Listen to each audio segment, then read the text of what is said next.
وين انقبيها انت وحينا لا قدبوني واجبكينا قدني وحينا لا قدبوني واجبكينا قدني كي يغهر مركيسي وقلا دي برواقة دقونا كاينو مالي كنت معها هلا غفرو كنت معها هلا غفرو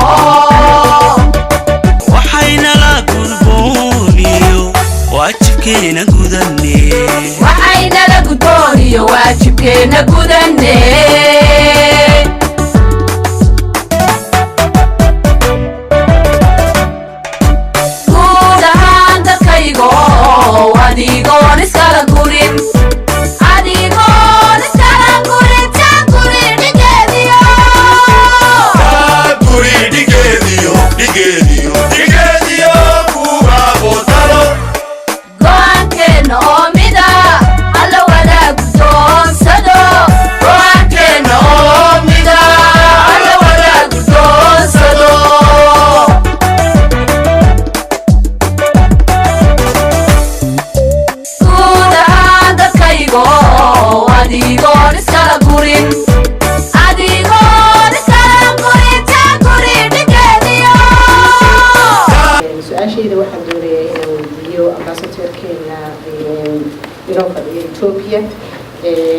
أحمد حسن عيال بويديني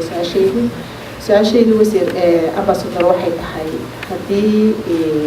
arrimaha ka socda geeska Afrika aynu la midownay Sacuudiga iyo Imaaraadka sida ay Soomaaliya la midowday Iran iyo Turkiga xoolaheena maxaa Sacuudiga ay uga hawlgeliyay dawladda Soomaaliland ay xoolihii iyo dhaqaalaheena aynu ognahay inta badan inay iskaraysan yahay xoolaha Sacuudiga ma qaato inkastoo markii madaxweynuhu yimid barigii dowladda Imaaraadka ay ugu badan qaadeen inay xoolaheena keeno oo aynu geeyno Imaaraadka waxaa looga hawlgeli waayay Sacuudiga inuu xoolaha inoo furo haddii xiriirka inaga dhaxeeyo Sacuudiga uu aad u wanaagsan yahay. Assalaamu calaykum warahmatullaahi wabarakaatuh. وعليكم السلام ورحمة الله تعالى وبركاته. سامي أبي ما صنتهاي سعادة وصفير لور سؤالات بين قادنا مستاسا كجاب. أوكي ترى ما لازم سؤال وهاي قادنا سؤال كله دينا الرجع هاي هذا قرر عليه بسوي استاي كتا.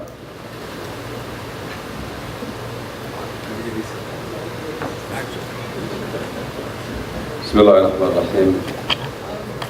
waxaan doonayaa su'aashii weydiiyo safiirkeena Canada Marwalul iyo gudoomiyaha diaspora inta badan waxaynu hawsheena diaspora ama aynu xilkayno ama aynu haynayna in hadii jeer wadamada aynu la joogneen oo la galanahay aynu lobby la sameeyno gaar ahaan madaxdooda senataradooda iyo waxyaabahaas marka su'aasheedu waxa weeye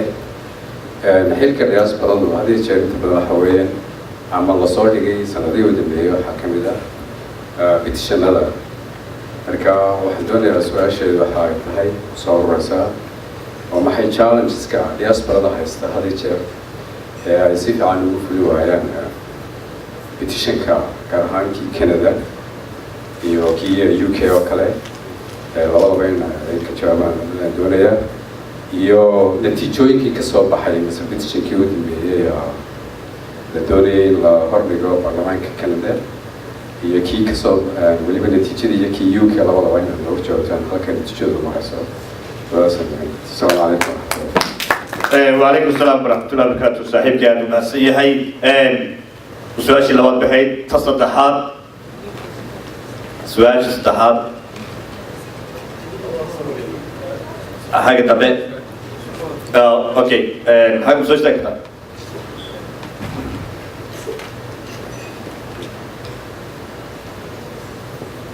بسم الله الرحمن الرحيم. لما توني ولا السلامية أنا السلامية مع مرتشاف الموسى بشيء أنا سؤال شيء السوق هو يستحق سؤال السورية هذا السياسة جيس كافريكا يمكن حاجة بلامتي Soomaaliya Somaliland gaar ahaan waxa weeyaan su'aasheedu gaar ahaan safiirkaa la hadlayaa maanta Ethiopia waxay naga haysataa maalintii ama bil ama dharaa ama lacaga bilyan saad sheegtay Ethiopia naga gashay dalka Ethiopia bedelkii aan ugu bedelnahay dalkaas Somaliland iyagana saa lacagta ugu soo ceshan lahayd taasi oo su'aashayda talabaad Ethiopia imika waxay sameynaysaa ciidamada geeska Afrika ciidamada badda ka dagaalama ama difaaca ma ka mid nahay innagana ciidamada dalka Somaliland sida ciidamada dhawaan ay ka soo qalijiriyeen dalka Ethiopia Somaliland kana ma inoogu jiraan wax hadafa mustaqbala inta ictiraafka raadinno difaaca dalka laftarkiisa aad iyo aad u mahadsantahay sida xigmadaysiin runtii su-aasha weydiiyey waa kala saddexaad su-aalood aynu kusoo ururin doonaa inta hore waxaan ugu horeysiinayaa sacaadatu safiir labada su-aaleed su-aashii hore iyo su-aashii inanka dambe waan ku dambeyn doonaa wakiilka iyo cabdi cabdillah waad mahadsantahay su-aasha hore ee saamiya maxaa xoolihiina sacuudigu u qaadan waayo waa la wadaa hawshaayadii way socotaa ilaa iyo xad maaha sacuudigu keliya imaaraadka iyaguna diyaara inay qaataan had iyo jeerna dalalkaa carbeed waa dalal boqortooyo arrinkoodu wuxuu had iyo jeer ka fulaa hal meel oo boqortooyo the house of the Saud ayuu ka fulaa inta ay gaadhaysay iyo intay processka u qaadanayo waqti bay qaadataa waa u diyaar inay xoolii qaataan wasiirka xoolaha iyo badda kalluumaysiga mudane xasan gaafaadhi aad buu isugu hawlay waanay socotaa inay dhaqso u furantana waa la filayaa insha allahu tacaala goyntu waa mar keliya joojintu oo mid baa oranaya waanu joojino xoolihii arrinina way jirtay oo sacuudigu waxba iskama saarine mar keliyu iska imooyi jasiiraddaas cadadiin baa qaadanaya raalli ahow baa layii jasiiradda ummad baa lahoo qaadan maysa cidna la siin maayo dabeetaana wuu ka yara carooday oo dib buu uga noqday oo fadhiistay imaaraadka laftoodu sheekh maxamed bin zaayid wuu yimiyo wuxuu yihi buurta gacan libaax ayaan ka samaysanayaa resort garoonada iyo wadeed iyo waxyaabaha taana beeshii halkaa deganayd ayaa iyana diiday oo tiri may haddii baddii lagu siiyey buurta iyada ku sii mayno markaa taasuna way yar hakatay laakiin imika ayaa dib yana loo dhiraandhirinayaa insha allahu tacaala waqtigaa fogeyn oo weliba ciidan carafada ah ayaynu filaynaa in ay xooluu furmaan inta ka horeysa su-aasha halkaasaan ku dhaafayaa arrinta kale ee siyaasadda geeska Afrika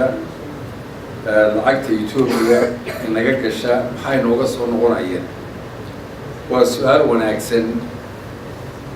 walqabsoo markaad waxoogay maslaxad yar leedahay in waxoogay lagu yara hafhafa waad iska ogolaanaysaa sidaad ujeeddada weyn ee aad leedahay aada u gaadho xaqiiqatanna Ethiopia waxaynu u dhoofino haruur baynu xitaa beeran kala weyn aynu u dhoofino oo ama ay ka dhigtaan dee badarka ama ay wax ka dhigtaan ama ay daqiiq ka dhigtaan ama waxyar taasaynu xitaa u dhoofin kala weyn kalluunkii baa jira kalluunkii wuxuu u baahday intaasoo kharasha oo qaboojiyayaal xeebta looga sameeyo oo maxaa transport loo sameeyo oo Ethiopia dhowr meelood qaboojiyayaal looga sameeyo mid berbera mid hargeysa mid jigjiga mid herara mid dirdhaba ilaa iyo naasareed iyo sababa ay gaarayso taasuna kharash badan bay ku fadhiisatay haddaa la wadwadaa walooyintaa maalgelin ku sameeya waxaa laga Ethiopia si ay kalluunka nooga qaato waayo kolkol bay dayuurad kaga keenaan xamar mararka qaarkoodna imaaraadka ayay dayuurad kaga keenaan waa perishable food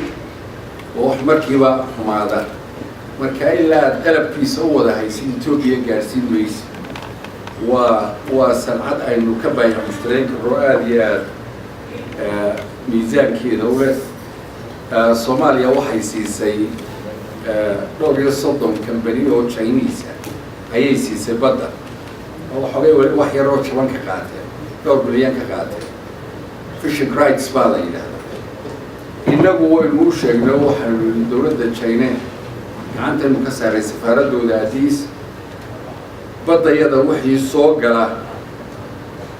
waxaan u qaadanaynaa niman burcada inay yihiin xoog baanaanu wax kaga qabanaynaa dabeetana waxay badda Soomaaliland ku jirto markii dambe kuwa kala yimaadeen sharaay kale oo Chinese waanu hubinay inaanay ka mid ahayn kuwa war xitaa hadday ka mid yihiin innaga inala saxiixanayaan maxaan ku yidhahdaa in tijaarad kalluunka ah dee waynu ka iibin karaa oo waynu siin karaa markaa dhowr qolo ayaa jiro oo Chinese-ka laftooda oo doonaya inay qaataan qolooyin saddexaad baa jiro oo Japanese oo nimanka North America kalluun ka gala oo badaha fleets-koodu taagan yihiin oo kalluunka intay soo dabaan oo geliyeen talaajinahooda ka dalbanaysa oo intaasoo tan oo fishka caynkaasa baan doonaya oo kugu soo gaarsiin karaya 4-5 cisho intaasoo tan oo shrimpsa baan doonaya dhowr cisho kugu soo gaarsiin karayo badday degaan maraakiibta kuwaasoo interested bay Somaliland ku yihiin iyagoo markii hore yidhi waxaanu ka dooranaynaa rightska no objection letter baanu ka dooranaynaa Soomaaliya way ka noqdeen imikoo direct inay Somaliland ula dhaqmaan bay jecel yihiin oo doonayaan khayr baynu rajaynaynaa Ethiopia waxa kaliya inuu dhoofin karaa waa taa wax kaloo aynu beeranaa waynu dhoofinaa ma jirto adag iyo geelana xididkaa baynu ka soo tallaabnaa Ethiopia taa halkaasaa ku dhaafayaa pointka kale aad weydiisay xagga ciidamada ah Ethiopia waa dhaboo ciidan badeed bay samaysanaysaa weliba xoog leh ayay samaysanaysaa ciidankaa baddu Djibouti in way u talagelayaan inteeda kale xeebaha Soomaaliya iyo Somaliland ayay ku soo maqaabilan yihiin oo ku soo jeedaan waa xaqiiqo weeye laakiin iska boobi maayaan dee shuruucdeedii iyo treaty-geeda ayaa lala saxiixan doonaa hadday yidhaahdaan aanu isticmaalo security ahaana waabay fiican tahay oo geeska Afrikada oo security-ga aynaan samayn karaynin ayaabay inala samayn doonaan haddiiba ay dhacdo xagga ciidankeena way tababaraan oo si laxaada bay u tababaraan oo sanad walba imika sanadkan 360 arday ayay siiyeen first degree-ga iyo masterska iyo PhD-da reer Somaliland oo yimi jaamacadaha loo qaybiyey sidoo kale ciidamada inventory-ga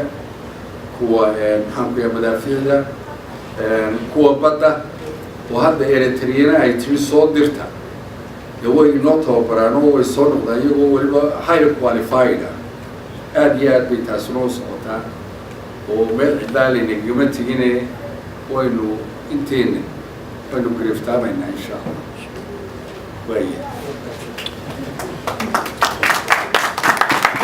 وهيك waxaan maleynayaa inaad ka bogateen jawaabta uu ka bixiyay safiirku sida qiimeysan ee uu qaada dhigay su'aalaha aad weydiisayba ugu horreeyay Lula su'aasheedii ku dambeeyo Cabdullaahi bismillah rahmaan rahiim su'aal fiican bay ahayd horaba inaan ka siiyahay petition-ka laba nooc baa jira mid waxa weeye mid physical lagu buuxiyo gacanta mana badna 25 qof baa ku filan halkii petition iyo mid electronic oo online lagu buuxiyo ka online lagu buuxiyo ilaa 500 qof baa loo baahan yahay 500na inta badan Soomaalidu male discipline-ka oranaya way wada doonayaan inay buuxiyaan laakiin sabir in ay markay bilaabaan ay buuxiyaan ay dhammaystiraan si uu petition-kaasi accountable u noqdo oo u tirsanaado ma gaaraan inta badan waxay qornayaan waanu samaynay idna iyagoon finalize garaynin bay ka hor degdegeenay waqtiyeen idna uma tirsana marka mar hore waanu samaynay taaba lagu khasaaray waa laga gaarsiin waayo waqti waxa ka dhacay muddadii baa ka dhacday midda 25 qof loo baahan yahay ee laakiin physical qofku inuu buuxiyo ah waxaanu ka gaadhnay ilaa haddaanan khaldamaynin 5 petition marka aanu bilownay 2017kii aanu bilownay in aanu 2016kii labaanu xeraynay 2017kii saddex baanu xeraynay 3 bilood oo isku xiga ama bil walba mid lanoo xiriyo baarlamaanka lagaga hadlay 5 petitionna iminka miiska yaalaan oo in aan u helno MP-gii qaadiyey ee baarlamaanka ka akhriyay ayaan sugaynaa taasaan uga shaqaynaynaa marka taa physical-ka lagu buuxinayo waa ugu fudud aanu laakiin u baahannahay inaanu 15 qof oo saxeexa oo adresskooga iyo informationka looga baahan yahay ku qora foomka udeedna aanu taagino oonu MP-giina helno ayaanu doonaynaa maxaa kamida petitionadaan rabno waxaanu doonaynaa imikahaan dhanka kuma hayo 5 laakiin waxaanu qodobo gaara nagu weydiisanay sida baasaboorkiina oo kale diblomaatiga ah in wixii dowladda ku jira haddii ay baasaboorka diblomaatiga haystaan fiisa heli karaan kusoo dhoofi karaan aan u baahnayn inay mid Jabuuti qaataan iyo mid Ethiopia qaataan waxaan u baahannahay hadday noo marto inaanu taa marsiino aqoonsiga of course uu ku jiraa iskuullada inay scholarship bixiyaan waxyaabo badan oo noocaasa ayaa imaga diyaara oo loo baahan yahay 25 qof in aanu helo oo kala gooniya oo buuxiyo petitionada ballantuna ay tahay in aan bil walba shanta petition in aanu bil walba mid at least ugu yaraan aanu mid walba dhigno ayaan tuulay electionkeenii markii imaga madaxweynuhu kusoo baxay xisbiga kulmiye baarlamaanka waa laga sheegay petition bay ahayd nin baa akhriyay volunteerly annagoon petition xeraynin baarlamaanka 5 goor baa Somaliland laga dhex yeeliyey election siduu dhacay laga yeeliyey laga hadlay dee waxay ahayd wax dadka indhahooda soo jiitay MP-yada imikana waa waqtigu ugu wanaagsanaaye electionka marka innaga inagu xidhan tahay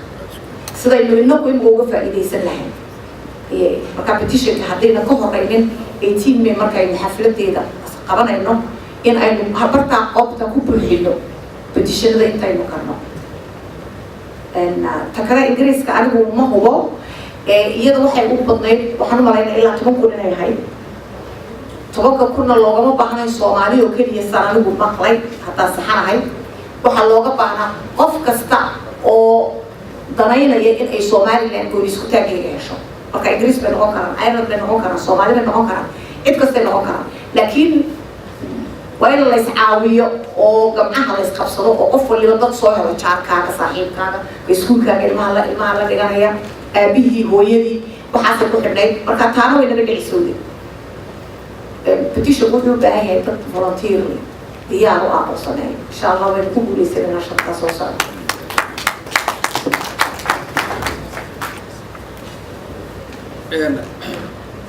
waxaa ka jawaabtay ambassador Lul su-aashii laakiin saaniga meel kala ii reebo waan doonayaa inaan taabto oo la xidhiidha kow horta inaynu voting powerkeennii aynu muujinno haddaynu Somalilander nahay dalkan degan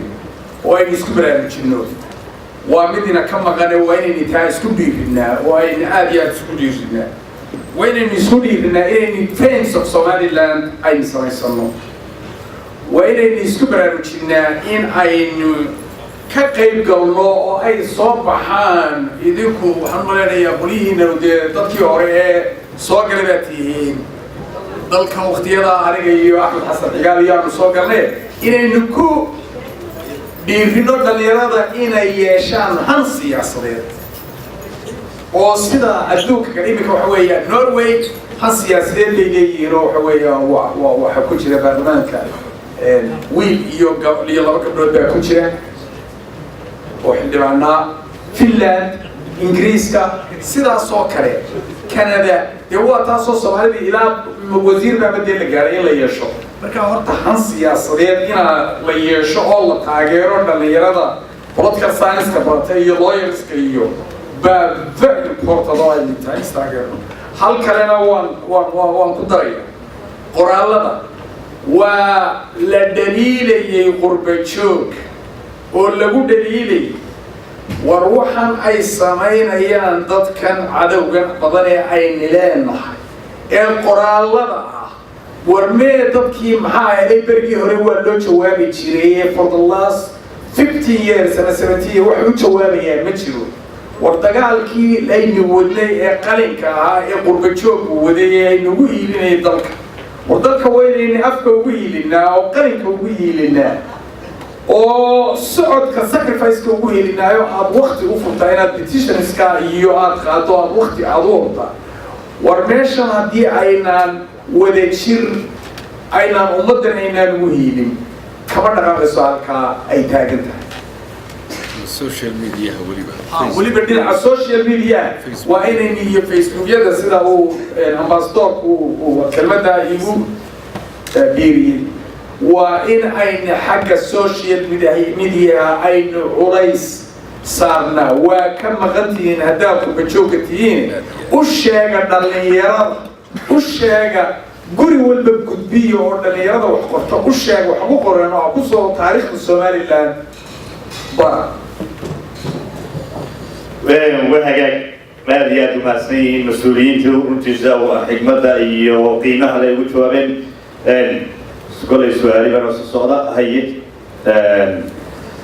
ودقينا مقالة الصينية كل سؤال شيء تسمع لكم ويجيب دونا إسماعيل تعالى سؤال إسماعيل سؤال شيء مفضل وحاول في حاجتين إنجليز كان مرة أي نصر جرين وزير دكتور علي مسوحرني وحنت على فورا أبكر دولة كان إنجليز كان يمكن مرة إنه فورا كورس كانوا يتمر انت اللي بينوتش انا بتوك انا ويجيني عليها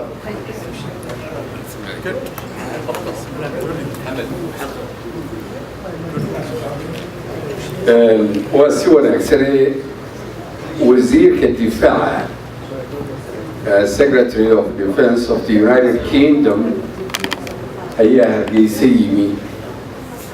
عدام بيا تلاوة وقاضي إنجليز وكنت رجلي marka uu ka furmo EU-da bolosigeedu u mudaysay waa hal meel wadana ma tagrifali karo oo gaarkiisa tallaabo uma qaadi karo politically Ingiriisku inay ka baxaan Brexit oo ay EU-da ka baxaan waxay ahayd tallaabo ay sii sheegeen inay Somaliland ka qaadayaan very bold move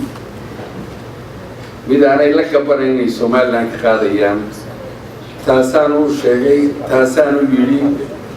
diyaar baanu idinahay dimaanaan ilaabin in the name of the Union Jack calanka Ingiriiska ayaa ku dagaalanteen barmak ka dagaalanteen 82nd Battalion of the King's African Rifle wuu xusay oo wuxuu ahaayeen reer Somaliland the Valley of Death valley galooran jiray Burma nimanka Japanka burburiyay waxay ahaayeen 82nd Battalion-kii Somaliland laga qaaday bay ma ahayn reer Soomaaliya Battle of Alamein inta soo qaybood baa ka qayb galay Montgomery ciidankiisii reer Somaliland taariikhdoodii oo dhan buu hayaa marka inay UK ilaabin laakiin xarig hoose wali hayo dabrayo ayuu sheegay diyaarna ay u yihiin insha Allah way ka bixi doontaa islaanta bayna way guuleysan doontaa talaabo cadda waynu ka filaynaa Ingiriiska insha Allah safiirka isagoo raaliya waa su'aal uu soo dhiibay dayr baa soo dhiibay waa ka fadhiya su'aashu waxay tahay safiirada Somaliland maanta ay leedahay adduunyada ay ku leedahay safaaradda arrimaha dibadda ma wada xiriirisaa mise iyagu ma wada xiriiraan ma wada shaqeeyaan way sogiyeen su'aashu soo taama wasaaradda arrimaha dibadda ee Somaliland waxay leedahay xafiis gaar ah bay leedahay sidii goboljoog oo leedahay xafiis gaar ah oo xiriirka safaaradaha email gaar ah oo aan ku wada xiriirnaa maalinba iyo waxa jira iyo waxa joogiyo mowduuca laga hadlayo waanu ka wada xiriirnaa waxa kale oo ka wada xiriirnaa yearly strategy wax la yidhaahdo ayaanu ka wada xidhiidhnay oo lanoo soo diraa haddii aanu wax ku biirinaynana sheegnaa haddii kanna kaa lanoo soo diray ayaanu raacnaa wiigan waxaa iyo waxaasaa la qabanayaa wiigan go-aankeena oo